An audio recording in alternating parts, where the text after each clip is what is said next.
আসসালামু আলাইকুম। স্বাগত প্রত্যেককে মিরাজ ক্লাসরুমের সাথে আছি আমি মিরাজ। তো আজকে হচ্ছে ক্লাস 8 এর বিজ্ঞানের যে অষ্টম অধ্যায় রাসায়নিক বিক্রিয়া। আমরা এই অধ্যায়টা নিয়ে একটু আলোচনা করব। তো রাসায়নিক বিক্রিয়ার যে অধ্যায়টা ইংরেজি হচ্ছে কেমিক্যাল রিঅ্যাকশন। রিঅ্যাকশন মানে হচ্ছে বিক্রিয়া, ঠিক আছে? তো এখানে তোমাদের উপরে চিত্রে কি দেওয়া আছে, আমি বইটার ব্যাখ্যা দেব। মূলত একটা বাচ্চা ল্যাবে কাজ করতেছে, একটা মোমবাতি এবং তার যে বিক্রিয়াগুলো করার কথা এখানে করতেছে। এখন এই বিক্রিয়া বিষয়টা কি তোমার আমি একটু বলি আগে, এরপর আমি পড়ানো শুরু করি। এখন অবধি আহ, আবিষ্কৃত মৌলের সংখ্যা হচ্ছে 118টা, ঠিক আছে? 118টি মৌল আছে, একটু মনোযোগ দিয়ে বুঝো। 118টি মৌল আছে। এই যে 118টা মৌল, তারা কে কি অবস্থায় আছে? তারা প্রত্যেকে গ্যাস অবস্থায় আছে। কি অবস্থায় আছে? গ্যাস। এখন তোমাদের মনের প্রশ্ন জাগতে পারে, এই 118টা মৌল কোথা থেকে আসলো? এখন আলোটা একটু কম মনে হয় না? আচ্ছা, আলো কম মনে হইলেও ব্লার করবো না আর কি। দেখো, এ হচ্ছে ক্লাস 9 এর কেমিস্ট্রি বই। তোমাদের দেখাই, তোমরা ফিল করে পড়ো, ঠিক আছে? মনে করো যে বাসায় পড়তেছো এরকম। এটাকে বলা হয় পর্যায় সারণী। এই পর্যায় সারণীতে 118টা মৌল আছে। 118টা মৌল তোমার একে অপরের সাথে বিক্রিয়া করে, মানে একত্রিত হয়। তারা একত্রিত হয়ে কি করে? তারা বিভিন্ন যৌগ গঠন করে। তো তোমাদের বইটাতে একেবারে যে প্রথম টপিক, সেটা হচ্ছে প্রতীক সংকেত যোজনী। তারা এই প্রতীক সংকেত যোজনীর খুব সুন্দর সুন্দর সংজ্ঞা দিছে। এটা আমার কাছে ভালো লাগছে। যে যেমন মৌলের পুরো নামের সংক্ষিপ্ত রূপকে বলা হয় প্রতীক, ঠিক আছে? তারপরে কোনো মৌল বা যৌগের অণুর সংক্ষিপ্ত রূপকে বলা হয় সংকেত। আর যোজনীর কোনো সংজ্ঞা খুব একটা ভালোভাবে এখানে দেওয়া নাই। আমরা যদি প্রতীক এবং সংকেত এই দুইটা নিয়ে একটু ব্যাখ্যা করতে চাই, যে মৌলের পুরো নামের সংক্ষিপ্ত রূপকে প্রতীক বলা হয়, এই শব্দটা এখান থেকে বাদ দিবা। তাহলে খেয়াল করো, যেমন হাইড্রোজেন, খেয়াল করো, HY হাই, GROZEN, হাইড্রোজেন। হাইড্রোজেনের একদম যে প্রথম যে অক্ষর এইচ, তাই হাইড্রোজেনকে প্রকাশ করা হয় এইচ দ্বারা। এটা হচ্ছে হাইড্রোজেনের প্রতীক। আবার আমি যদি বলি অক্সিজেন, OXYZEN, অক্সিজেন। অক্সিজেনের প্রথম সংকেত কি, প্রথম অক্ষরটা কি? ও। তাইলে অক্সিজেনের প্রকাশ করা হয় ও দ্বারা। সেক্ষেত্রে আমরা বলতে পারি হচ্ছে যে অক্সিজেনের প্রতীক ও। এরপর আসলো সংকেত। সংকেত কি বলছে? কোনো মৌল বা যৌগের অণুর সংক্ষিপ্ত রূপ। যেমন হাইড্রোজেন তো একটা প্রতীক, সংকেত কিন্তু না। এখন আমি যদি লিখি H2, কি লিখলাম? H2। এই যে H2, এটা হচ্ছে হাইড্রোজেন অণুর সংকেত। আবার আমি যদি লিখি O2, এটা হচ্ছে অক্সিজেন অণুর সংকেত। এখানে আমি বলতে পারি যে হাইড্রোজেন কয়টা আছে? দুইটা। এখানে অক্সিজেন কয়টা আছে? দুইটা। এখন একটা মাত্র যদি উপাদান থাকে বা মৌল থাকে, সেক্ষেত্রে তাকে আমরা বলতাম পরমাণু। কিন্তু এখানে দুইটা পরমাণু মিলে হাইড্রোজেন অণু এবং অক্সিজেন অণু গঠন করছে, ঠিক আছে? আচ্ছা, তারপরে সংকেতগুলা দুই ধরনের হইতে পারে। একটা হচ্ছে গাঠনিক সংকেত, একটা হচ্ছে আণবিক সংকেত।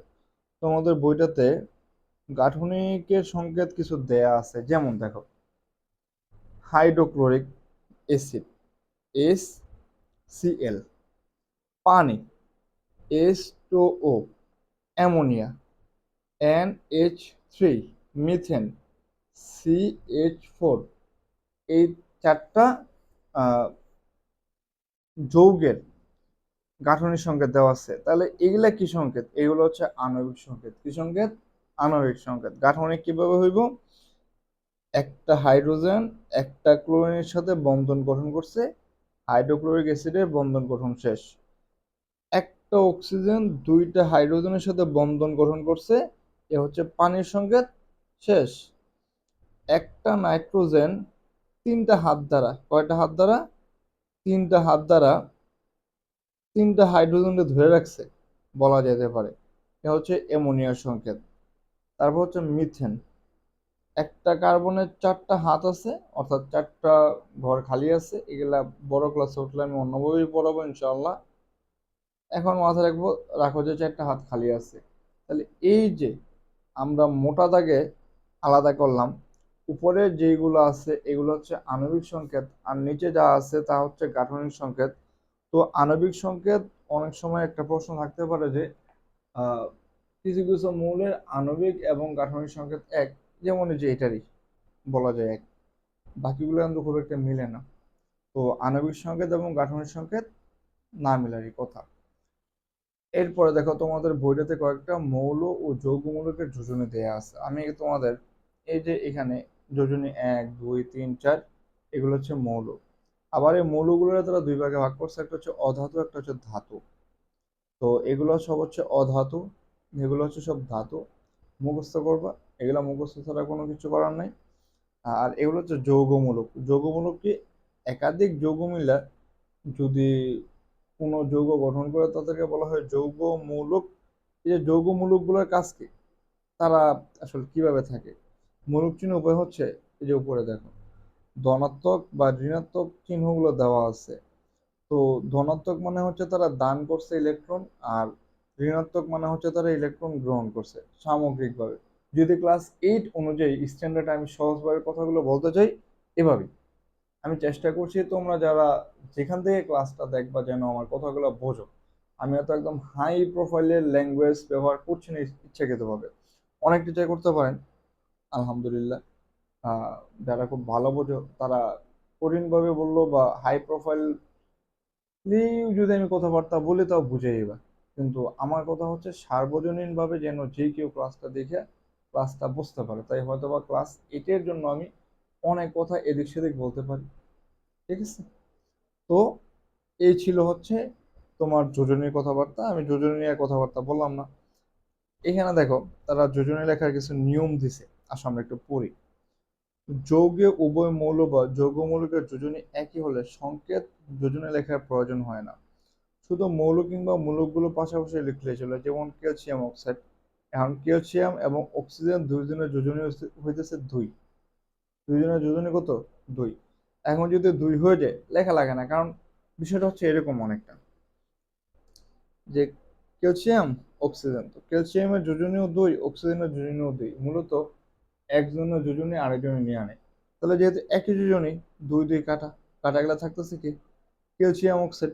এটার নাম কি? Calcium oxide. তাই লেখা লাগে না। এরপরে অ্যামোনিয়াম ক্লোরাইড, অ্যামোনিয়াম নাইট্রেটের একই উদাহরণ তারা দিল। হুম, তারপরে যোজনী একই হলে লেখা লাগে না। ওকে দেখো, এখানে একটু খেয়াল করো, যেমন অ্যামোনিয়াম ক্লোরাইডের ক্লোরিনের যোজনী হচ্ছে 1। এখানে NH4 অ্যামোনিয়াম, অ্যামোনিয়ামের যোজনী কত? একই। তারপর হচ্ছে অ্যামোনিয়াম নাইট্রেট, খেয়াল করো, অ্যামোনিয়ামের যোজনী কত? অ্যামোনিয়ামের যোজনী হচ্ছে 1। নাইট্রেটের যোজনী কত? তার যোজনীও 1। ঠিক আছে? তাই এখানে এক এক থাকলে তো লেখার কোনো প্রয়োজন পড়ে না। 2 নম্বর নিয়ম, উভয় মৌলের কিংবা উভয় মূলকের যোজনী কোনো নির্দিষ্ট সংখ্যার গুণিতক হলে ওই সংখ্যা দিয়ে যোজনীকে ভাগ করে বিনিময় করে লিখতে হয়। যেমন কার্বন ডাইঅক্সাইডের ক্ষেত্রে C2O4। আচ্ছা, তারা লেখছে কিছু, এখানে খেয়াল করো। আহ, ধরো ধরো না, আমরা লিখলাম কার্বন আর অক্সিজেন। কার্বনের যোজনী আমরা জানি হচ্ছে 4। কেন 4? এটা দেখো, এখানে কিন্তু চারটা হাত দ্বারা আছে, চারটা হাইড্রোজেন এনে ছিল, মাথায় রাখবে যে কার্বনের যোজনী কত? 4। অক্সিজেনের যোজনী কত স্যার? অক্সিজেনের যোজনী হচ্ছে 2। তারা যোজনী বিনিময় করব, অক্সিজেনের যোজনী নিব কার্বন, আর কার্বনের যে যোজনী সেটা নিব কে? অক্সিজেন। এবার দেখো তো ভাগ করা যায় কিনা? 2 1 2, 2 2 4 করা যায়। তাহলে কি হয়? Carbon dioxide. কি হয়? Carbon dioxide. শেষ। তারা এখানে এই কথাটাই লেখছে। এরপরে দেখো, সহজ না? উভয় মৌলের কিংবা উভয় মৌলকের যোজনী ভিন্ন এবং গুণিতক না হলে, অর্থাৎ যোজনী যদি আলাদা এবং গুণিতকও না হয়, এ মৌলের যোজনী এক্স এবং বি মৌলের যোজনী ওয়াই হলে এ ও বি মৌল দ্বারা গঠিত যৌগের সংকেতটি হবে এ ওয়াই বি এক্স। এ মৌলের, আচ্ছা একটু সহজভাবে বোঝাই কথাটা। এটা হচ্ছে অ্যালুমিনিয়াম, এটা হচ্ছে অক্সাইড। খুব সহজভাবে অ্যালুমিনিয়ামের যদি যোজনের কথা বলতে চাই, তার যোজনী হচ্ছে 3। ঠিক আছে, অ্যালুমিনিয়ামের যোজনী কত দেখা যায় না, অ্যালুমিনিয়ামের যোজনী হচ্ছে 3। অক্সিজেনের যোজনী আমরা একটু আগে কত দেখলাম, 2। এখন 3 আর 2 মিললো, মিলল না, আলাদা আলাদা না। আলাদা আলাদা আলাদা আলাদা যদি হয় কিছু করার থাকে না, বরং তারা বিনিময় করে বসে যায়। যেমন অ্যালুমিনিয়ামের 3 ছিল আর অক্সিজেনের 2 ছিল, অক্সিজেনের 2 আসবো অ্যালুমিনিয়ামের সাথে, আর অ্যালুমিনিয়ামের 3 আসবো অক্সিজেনের সাথে। তারা মিলে জেলে কি তৈরি করব, অ্যালুমিনিয়াম অক্সাইড তৈরি করব। কি তৈরি করব, অ্যালুমিনিয়াম অক্সাইড। আচ্ছা আমার কথাবার্তা কি আটকায়? আমি ফজর নামাজ পড়ে এসে মাত্র ভিডিওটা শুট করতেছি, বুঝছো? ভাবলাম কি করা যায়, বসে বসে ভিডিও শুনি। তারপরে টপিক দেখো, রাসায়নিক সমীকরণ। আচ্ছা এখানে তো আর অনেক কাহিনী আছে, একটু দেখো কাহিনীগুলো বলে, নিয়ম দিয়া দিয়া। রাসায়নিক সমীকরণে বিক্রিয়ক পদার্থ বা পদার্থগুলোর স্ব স্ব মানে নিজ নিজ প্রতীক বা সংকেত সমীকরণটির তীর চিহ্নের বাম দিকে লিখতে হয়। যেমন জিঙ্ক, সালফিউরিক অ্যাসিড তীর চিহ্নের কোথায় বসছে, বামে বসছে। বিক্রিয়ক ও বিক্রিয়াজাত পদার্থ একাধিক হলে তাদের সংকেতের মধ্যে যোগ চিহ্ন দেওয়া লাগে। এটা হচ্ছে বিক্রিয়ক, এটা কি বিক্রিয়ক, তারা একাধিক, তাই তাদের মাঝখানে কি দেখলাম, প্লাস দিলাম। আমি দিইনি, মানে কম্পিউটারে দিছে, যারা লেখছে তারা দিছে আর কি, আমরা পড়তেছি, বুঝছো? কোনো পদার্থের অণু সংখ্যা একাধিক হলে অণুর সংকেতের আগে সেই সংখ্যা লেখা হয়। কি বলছে, কোনো পদার্থের অণু সংখ্যা যদি একাধিক হয়, অণুর সংখ্যা একাধিক হলে অণুর সংকেতের আগে সেই সংখ্যা লেখা হয়। আচ্ছা এটা পরে বোঝাইতেছি, দাঁড়াও, এটা হচ্ছে সমতা করার পরে, সংকেতের আগে। হুম, এটা আলাদা একটা নিয়ম, এটা পরে পড়াই। বিক্রিয়ক এবং বিক্রিয়াজাত পদার্থগুলোর মধ্যে তীর চিহ্নের পরিবর্তে সমান চিহ্ন বসানো যায়, তবে এক্ষেত্রে উভয় পক্ষের পরমাণু সমতাকরণ প্রয়োজন। এই সমতা করতে গেলে বুঝবা যে এই কথাটা কি বলছে। ঠিক আছে, বিক্রিয়ার আগে বিভিন্ন, যে 3-এর সাথে 4 কানেক্টেড আছে, এটা আগে আগে বলে রাখি। ঠিক আছে, বিক্রিয়ার আগে বিভিন্ন পদার্থের অণুর মধ্যে যত সংখ্যক বিভিন্ন মৌলের পরমাণু থাকে, বিক্রিয়ার পরে গঠিত নতুন অণুগুলোর মধ্যে ঠিক তত সংখ্যক বিভিন্ন মৌলের পরমাণু থাকতে হবে। তাই সমীকরণে উভয় পক্ষের পরমাণুর সমতা আনার জন্য প্রত্যেক সংকেতগুলোকে প্রয়োজনীয় সংখ্যা দ্বারা গুণ করতে হয়। আসো একটু বোঝাই তোমারে, এটা খুব সমতাকরণ টপিকটা কি বলতে পারি আমরা, সমতাকরণ শিখতেছি, অনেক গুরুত্বপূর্ণ একটা টপিক শিখতেছি। সমতাকরণ,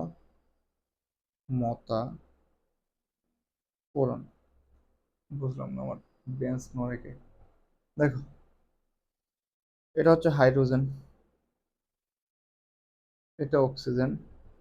এখন মাথায় রাখবা, যদি কোনো বিক্রিয়াতে হাইড্রোজেন এবং অক্সিজেন দেখো, কারে কারে, হাইড্রোজেন এবং অক্সিজেনের যদি দেখো, মাথায় রাখবা তারা দুজনে মিলে দিলে পানি তৈরি করবে। কি তৈরি করবো, পানি। এ হচ্ছে পানির সঙ্গে। এবার দেখো তো এখানে হাইড্রোজেন কয়টা আছে, 2 অণু হাইড্রোজেন আছে। অক্সিজেন কয় অণু, 2 অণু। এখানে হাইড্রোজেন কয়টা, 2টা। অক্সিজেন কয়টা, একটা। তাহলে হাইড্রোজেন হাইড্রোজেন মিললো, অক্সিজেন আর হাইড্রোজেন কি মিলছে, তো অক্সিজেন আর অক্সিজেন কি মিলছে, মিলে নাই, মিলে নাই। যদি না মিলে আমাদের সমতা করতে হবে। আবার লেখো তাহলে সমতা করবো আমরা, S2 + O2, এখানে আমরা আপাতত কিছু দিলাম না, H2O। দেখো অক্সিজেন এখানে 2টা আছে, আমার অক্সিজেন লাগবে কয়টা, 2টা। কারণ অক্সিজেন 2টা হইতে গিয়া 2টা অক্সিজেন হয়েছে, কিন্তু এখানে 2 মানে এই 2 হাইড্রোজেনও পাইবো অক্সিজেনও পাইবো। তাইলে হাইড্রোজেন গুলো কয়টা হইলো, 2 × 2 = 4। তাহলে এখানে আমার কয়টা লাগবো? দুইটা। এবার খেয়াল করো তো, 4 অণু হাইড্রোজেন আছে, 2 অণু অক্সিজেন, 4 অণু হাইড্রোজেন, 2 অণু অক্সিজেন, উভয় পাশে সমান হয়েছে, সমান হইলে সমান সাইন দিয়ে দিবে। এখন তার ওই যে একটা কথা বলছিল না, কোনো পদার্থের অণু সংখ্যা একাধিক হলে, অণু সংখ্যা একাধিক, এখানে অণু আছে, এখানেও অণু আছে, হইলে কি বলছিল, সংকেতের আগে সেই সংখ্যা লেখা হয়। ওই তো, এখানে যেহেতু দুইটা আসছিল, তাই দুইটা দিতে হয়েছে, আমাদের সংখ্যাটা লেখা লাগছে। এই যে সমাধান বুঝছে। এবার হচ্ছে তারা এখানে একটা অঙ্ক দিস। আচ্ছা, দুই পাশে যে সমান তা বোঝাইতে কেমনে দেখো তো, আমি তো অলরেডি সুন্দর ব্যাখ্যা দিয়ে ফেলছি না, যে 2 দুগুণে কত? 4। এখানে দেখো 2 দুগুণে 4টা হাইড্রোজেন আছে, অক্সিজেন আছে কয়টা? 2টা, সমান 2 দুগুণে কত? 4। অক্সিজেন কত? অক্সিজেন আছে, এটা এইভাবে না দিয়ে এইভাবে দাও, 2। হাইড্রোজেন, হাইড্রোজেন আছে কয়টা? 2টা। অক্সিজেন আছে কয়টা? একটা। তাহলে 4 2 6, 2 একে কত? 3, 3 দুগুণে কত? 6। তাহলে উভয় পাশে সমান হয়েছে কি হয়নি? হয়েছে কিন্তু, রাইট? এখানেও 6টা, এখানেও 6টা, তাইলে সমতাকরণ কমপ্লিট। আমি বলতে পারি যে আমার স্টুডেন্টরা এখন সমতাকরণ করতে পারবে, পারবে না? পারার কথা। আচ্ছা, এবার আসো রাসায়নিক বিক্রিয়া, খুব মনোযোগ দাও। আল্লাহর দুনিয়াতে 4 ধরনের মোট বিক্রিয়া আছে। কয় ধরনের আছে? 4 ধরনের। তোমাকে বইয়ে কয় ধরনের আছে জানি না। আচ্ছা, থাকুক, আমরা পড়তে থাকি। দেখো, সংযোজন বা এডিশন। এডিশন মানে কি? সংযোজন। সহজ বাংলায়, দুইটা যৌগ মিলে যদি একটা যৌগ তৈরি করে, তারা বলা হয় সংযোজন বিক্রিয়া। সংযোজন বিক্রিয়া। আয়রন আর সালফার তারা বিক্রিয়া করে ফেরাস সালফেট তৈরি করছে, ফেরাস সালফাইড। আবার জিঙ্ক এবং সালফেট বা সালফার, সালফেট হচ্ছে SO4, এই SO4 থাকবে সালফেট, ঠিক আছে? তো জিঙ্ক এবং সালফার তারা মিলে গেলে কি তৈরি করলো? সালফাইড তৈরি করলো। খেয়াল করো, সালফাইড, যেমন এস হচ্ছে সালফাইড, ঠান্ডা মাথায়। তাহলে দুইটা মৌল একত্র হইয়া যদি একটা যৌগ তৈরি করে, তারা বলা হয় সংযোজন বিক্রিয়া। দহন বিক্রিয়া, মাথায় রাখবা যে দহন বিক্রিয়া চিনার অন্যতম একটা উপায়, অন্যতম উপায়, এনে অক্সিজেন থাকবে, ঠিক আছে? দহন বিক্রিয়া চিনার অন্যতম উপায় কি? একটা অক্সিজেন থাকবেই। সালফারের সাথে অক্সিজেন বিক্রিয়া করছে, সেখানে তাপ দেওয়া লাগছে, তাপ দিলে কি হয়েছে? Sulphur dioxide. এই যে দেখো, ম্যাগনেসিয়াম অক্সাইড, এখানে খেয়াল করো, আমি তোমার একটু বোঝাই। ম্যাগনেসিয়াম প্লাস অক্সিজেন তৈরি করছে কি? Magnesium oxide. এটা একটা সিম্বল ছিল। অক্সিজেন কিন্তু সিঙ্গেল থাকতে পারে না, অক্সিজেন থাকে ডাবল, অলওয়েজ। কে কে থাকে একটু তোমাদের বলে রেখি, এই হাইড্রোজেন, অক্সিজেন, নাইট্রোজেন, তারপর হচ্ছে গিয়া ক্লোরিন, ক্লোরিন, ব্রোমিন, আয়োডিন।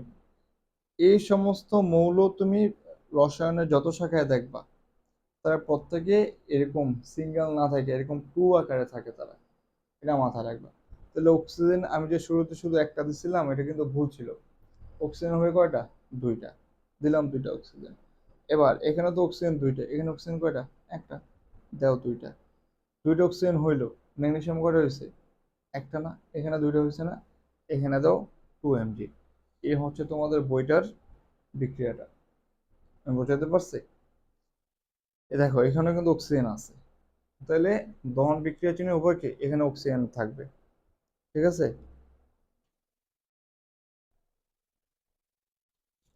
দহন বিক্রিয়া পড়াইতে হইব এগুলা। আমি শুধু তোমাদের মূল কথাটা বলে দিতেছি, তোমরা বাংলা ভাষাগুলো একটু পড়ে নিও। তারপর প্রতিস্থাপন।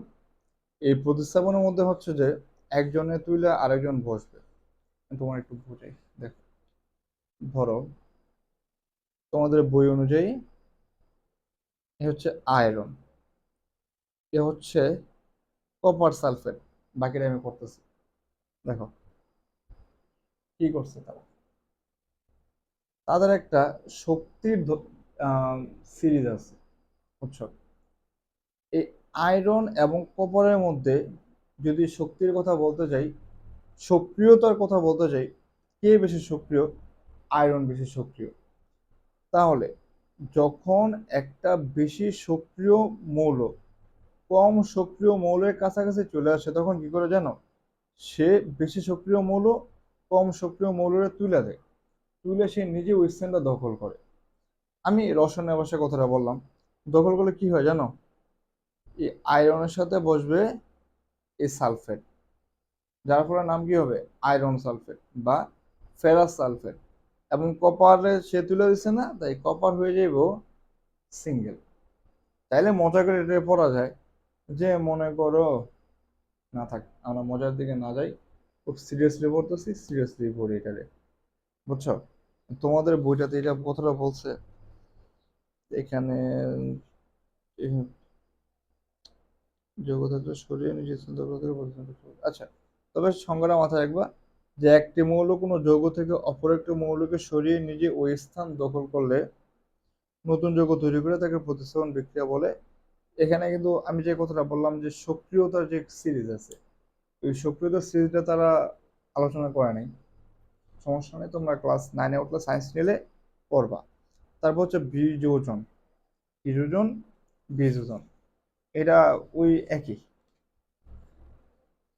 এখানে ক্যালসিয়াম কার্বনেট আছে, চুনা পাথর, তাহলে তুমি তাপ দিলা, তাপ দিলে এটা ভাঙে ক্যালসিয়াম অক্সাইড এবং কার্বন ডাই অক্সাইড তৈরি হইব অলওয়েজ। কারণ এই বিক্রিয়াগুলো কিভাবে করতে হয় আমি কিন্তু এগুলো নিয়ে এখনো আলোচনা করিনি। আমি ক্লাসের শেষে তোমাদের কিছু বিক্রিয়া করে দেখাই দেবো যে বিক্রিয়াগুলা এইভাবে করে, ঠিক আছে? আপাতত তুমি দেখো বিষয়টা। তো এই হচ্ছে তোমার 4 ধরনের বিক্রিয়া। আমি যেটা একটু আগে বললাম যে পৃথিবীতে এখন অব্দি যত ধরনের রাসায়নিক বিক্রিয়া আছে মোট 4 ধরনের: সংযোজন, দহন, প্রতিস্থাপন, বিযোজন। এই 4টাই তোমাদের বইয়ে দেওয়া আছে, এই 4টাই মনোযোগ দিয়ে পড়ো। তারপরে তার প্রশ্ন, এখানে একটা টপিক দিচ্ছে রাসায়নিক বিক্রিয়া তাপ শক্তি রূপান্তর। এটা হয় হয়, এটা রাসায়নিক বিক্রিয়া সরাসরি তাপে রূপান্তর হয়। তাপের রূপান্তর 2 ধরনের হয়, এটা তোমরা জানো না, তোমাদের বইটা জানাই। সেটা হচ্ছে যে তাপ উৎপাদী বিক্রিয়াও আছে, তাপ হারে বিক্রিয়া আছে। এটা হচ্ছে তাপের উপর নির্ভর করে, কার উপর নির্ভর করে? তাপের উপর, ঠিক আছে? এই 2 ধরনের বিক্রিয়া আছে। তারপরে শুষ্ক কোষ বা ড্রাই সেল, এইটা একটা টপিক, খুব সুন্দর একটা টপিক এটা। এটা আমি একটু তোমার পড়াই। দেখো, শুষ্ক কোষ বা ড্রাই সেল, আমরা টর্চ লাইট, বিভিন্ন রকমের রিমোট কন্ট্রোলার, নানা রকম খেলনা ইত্যাদি ক্ষেত্রে যে ব্যাটারি ব্যবহার করি, এগুলোকে বলা হয় ড্রাই সেল বা শুষ্ক কোষ। আমরা কি জানি এই শুষ্ক কোষ কিভাবে তৈরি হয়? এটা হচ্ছে তৈরি কৌশলটা। প্রথমে অ্যামোনিয়াম ক্লোরাইড একটা নেয়, তারপর কয়লার গুঁড়া, ম্যাঙ্গানিজ ডাইঅক্সাইড ভালোভাবে মিশিয়ে তাতে অল্প পরিমাণে পানি যোগ করে একটি পেস্ট বা লেহ তৈরি করে। এই মিশ্রণটি সিলিন্ডার আকৃতির দস্তার সঙ্গে নিয়ে তার মধ্যে একটি কার্বন দণ্ড এমনভাবে বসানো হয় যাতে দণ্ডটি দস্তার চোঙকে স্পর্শ না করে। কার্বন দণ্ডের মাথার একটি ধাতব টুপি পরানো থাকে। শুষ্ককোষের উপরের অংশ কার্বন দণ্ডটির চারপাশ পিচের আস্তরণ দিয়ে ঢেকে দেওয়া হয়। আচ্ছা, তোমরা এটা পড়লে বুঝবা, বুঝছো? এটা পড়লে বুঝবা আমি যে কাজটা করাইতে পারি। এই যে দেখো, তড়িৎ বিশ্লেষণ আছে না, এটা ভালো করে পড়ো। এটা তোমাদের খুব ইম্পর্টেন্ট, আমি তোমাদের দেখাই এই বিশ্লেষণটা। দেখো, এখানে খেয়াল করো, এখানে আছে হাইড্রোক্সাইড, ওএস মানে কি? হাইড্রোক্সাইড। এই হাইড্রোজেন মানে হচ্ছে তোমার হাইড্রোজেন আয়ন, এটা সোডিয়াম ক্লোরাইড, ঠিক আছে? তারা একটা পরীক্ষা করছে, পরীক্ষাটা পড়বা, পড়ার পরে তারা যে সিদ্ধান্ত সেটা হচ্ছে যে সোডিয়াম ক্লোরাইড দ্রবণে বিয়োজিত হয়ে ধনাত্মক সোডিয়াম আয়ন ও ঋণাত্মক ক্লোরাইড আয়ন উৎপন্ন করে। এখানে খেয়াল করো, বিয়োজিত মানে ভাঙা, বিয়োজিত মানে কি? ভাঙা। আমি তো সব পড়াই দিচ্ছি না ইচ্ছাকৃতভাবে। আমি যদি সব পড়াই দিই তোমরা পড়বাটা কি? আমি তোমাদের শুধু ধরাই দিতেছি যে সমস্ত ভাষাগুলো তোমরা বুঝবা না, ঠিক আছে? এরপরে তো বললামই যে লেকচার শেষে আমি তোমাদের বিক্রিয়া করাই দিব। তো দেখো, বিরোধনে ভেঙে যাওয়া। আর আয়ন কি, এই যে পজিটিভ বা নেগেটিভ এই দুটো হচ্ছে আয়ন। তো যদি তোমার প্লাস থাকে ধনাত্মক আয়ন এবং যদি মাইনাস থাকে ঋণাত্মক আয়ন, তারা বিক্রিয়া করছে। এখানে যে সাইনটা, সাইনটা মানে হচ্ছে তোমার উভমুখী বিক্রিয়া। কি বিক্রিয়া? উভমুখী। সোডিয়াম ক্লোরাইড থেকে এটাও তৈরি করা যায়, এটা থেকে এটাও তৈরি করা যায়। এটা হচ্ছে হাইড্রোজেন আয়ন, এটা হচ্ছে হাইড্রোক্সাইড আয়ন, ঠিক আছে? আচ্ছা, এরপরে তুমি যদি এখানে দেখো যে ব্যাটারির সাথে সংযোগ দিয়ে দ্রবীভূত লবণের মধ্যে দিয়ে বিদ্যুৎ প্রবাহের ফলে হাইড্রোক্সিল আয়ন ও ক্লোরাইড আয়ন অ্যানোডের দিকে অগ্রসর হয়। এখন অ্যানোড আর ক্যাথোড এই দুটো একটু বোঝাই তোমার। দেখো, এটা হচ্ছে অ্যানোড, এটা হচ্ছে কি ক্যাথোড। মাথায় রাখবা যে অ্যানোড যে প্রান্তরটা আছে, এদিক দিয়ে ইলেকট্রন তো প্রোভাইড হয়, এদিক দিয়ে ইলেকট্রন আসে। তোমরা তো এটি সিকুতে দেখা লাগবে যে তোমাদের অ্যানোড ক্যাথোড নিয়ে কতটুকু কথা বলছে, বুঝছো? আচ্ছা, এখানে দেখো, ক্লোরিন ঋণাত্মক না, অ্যানোড সোডিয়াম ধনাত্মক না, ক্লোরিন ইলেকট্রন দিবে। এখন মাথায় রাখবা অলওয়েজ বিপরীত বৈশিষ্ট্যের যে আয়ন তারা একে অপরকে নিজে থেকে আকর্ষণ করে। যদি আকর্ষণ করে, অ্যানোডে তোমার ধনাত্মক আর ক্যাথোডে হচ্ছে ঋণাত্মক।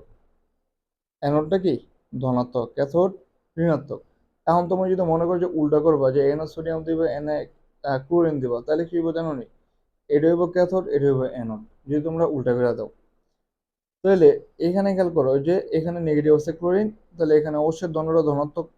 এখানে যেহেতু সোডিয়াম পজিটিভ আছে, দণ্ডটা কি আছে ঋণাত্মক প্রান্ত। কথাটা বুঝাতে পারছি? এই কথাটা একটু মাথায় রাখবা কষ্ট করে। এবার আসো তোমাদের কিছু আমি রিয়াকশন করে দেখি বিক্রিয়াগুলো কিভাবে হয়। না, তোমাদের বইয়ের বিক্রিয়াগুলো দেখবা আমারে। আচ্ছা, বইয়ের কিছু বিক্রিয়া বাছে বাছে দেখে, তারা দেখে। আয়ো, কঠিন গুলো দেখবা, কঠিন। এই যে দেখো কঠিন দেখে। একটা বিক্রিয়ার দুইটা অংশ থাকে, একটা হচ্ছে বিক্রিয়ক আর একটা হচ্ছে উৎপাদ। তীরের এই পাশে বা সমানের এই পাশে বা পাশের জন্য হচ্ছে বিক্রিয়ক এবং ডাইন পাশের জন্য কি উৎপাদ। বুঝতে পারছি? আচ্ছা, তাইলে আমি দিলাম ক্যালসিয়াম অক্সাইড এবং এসিটিক অ্যাসিড।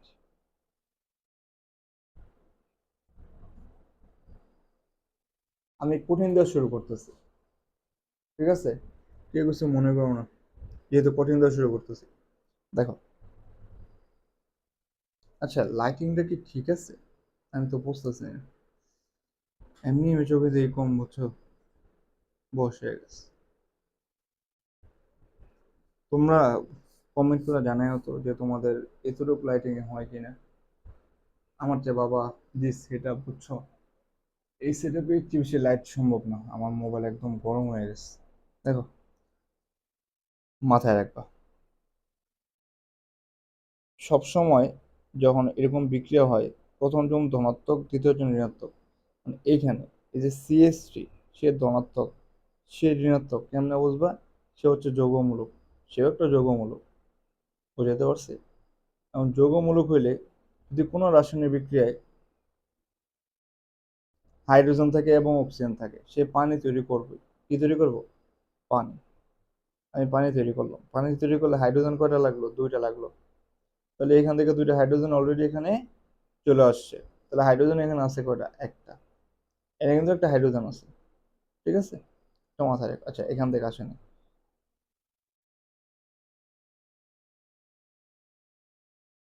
আচ্ছা, সমতা করতে হয়ে গেলে, সমতা করে দিব না, দাঁড়াও। মিলিয়েতেছি। 3 এক কত, 4।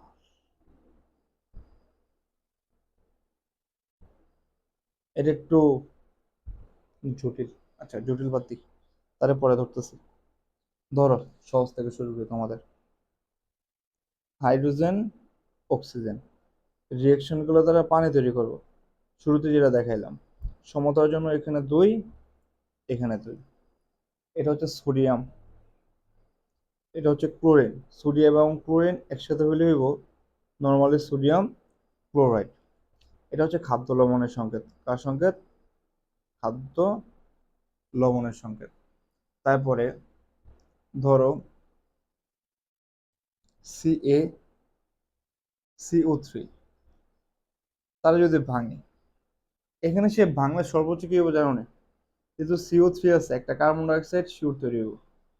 একটা যদি কার্বন ডাইঅক্সাইড তৈরি হয়, তাহলে থাকলো কি? ক্যালসিয়াম আছে একটা, আর একটা কি আছে? অক্সিজেন আছে। তাহলে ক্যালসিয়াম অক্সাইড এবং কার্বন ডাইঅক্সাইড তৈরি হয়ে গেল। তারপরে উম, আর কে কে আছে? ধরো, এ হচ্ছে অ্যামোনিয়া। তারাও দেখি লাইটিং।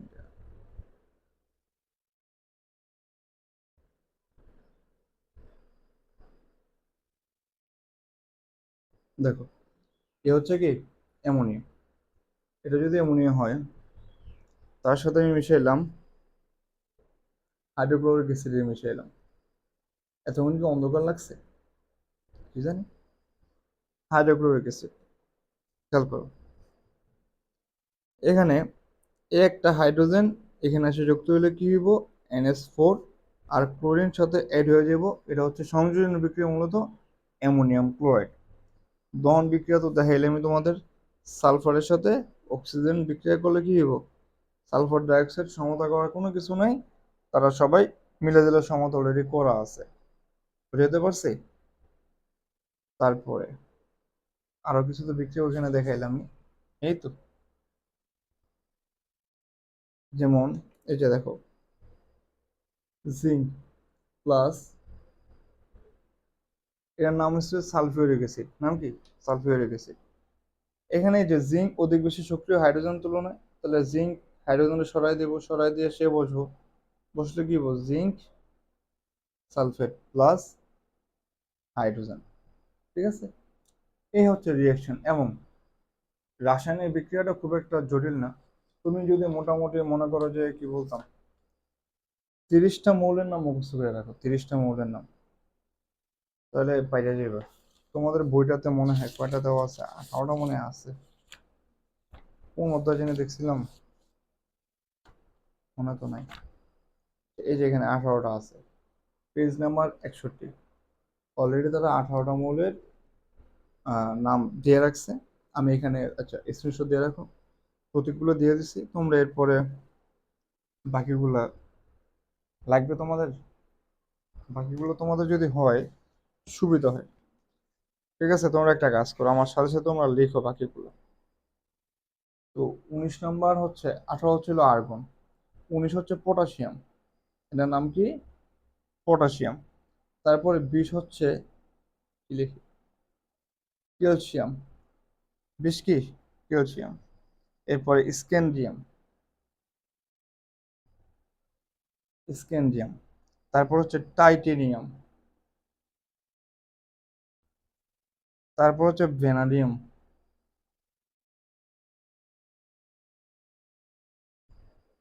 আমি চোখে গন্ধি নাকি ইয়েগুলো। তারপর হচ্ছে 24 হচ্ছে ক্রোমিয়াম। 25 হচ্ছে ম্যাঙ্গানিজ। 26 আয়রন। এই ভালো করে লিখো। 27 হচ্ছে কোবাল্ট। 28 হচ্ছে নিকেল। 29 কপার। এবং জিঙ্ক হচ্ছে 30। যদি এই 30টা মাথা রাখে, মানে 18টা তো অলরেডি তোমাদের বই দেওয়া আছে এখানে, আমি বাকিগুলো লিখে দিলাম। আবার বলি, potassium, calcium, scandium, titanium, vanadium, chromium, manganese, iron, cobalt, nickel, copper, zinc. এই 30টা জানা থাকলে তুমি রাসায়নিক বিক্রিয়াটা যদি একটু ভালো করে পড়লে পারে লাগবে। ঠিক আছে? তো এই ছিল লেকচার। ভালো লাগুক মন্দ লাগুক, প্লিজ তোমাদের মন্তব্যটা জানাইবা। জানাইলে আমি খুশি হব, অনুপ্রাণিত হব যে আমার কোনো কিছু কারেকশন করতে হবে কিনা। আমি চেষ্টা করছি ভালো কিছু করার। আমি চাইবো যে প্রত্যেকের দোয়াতে তোমরা আমার রাখো। আমারও, আমিও তোমাদের জন্য দোয়া করব। আল্লাহ রাব্বুল আলামিন যেন তোমাদের দিনই এলেম এবং জ্ঞান দান করে। সবাই নামাজগুলো পড়ো। দেখা হচ্ছে পরবর্তী ভিডিওতে। টিল দেন, আসসালামু আলাইকুম।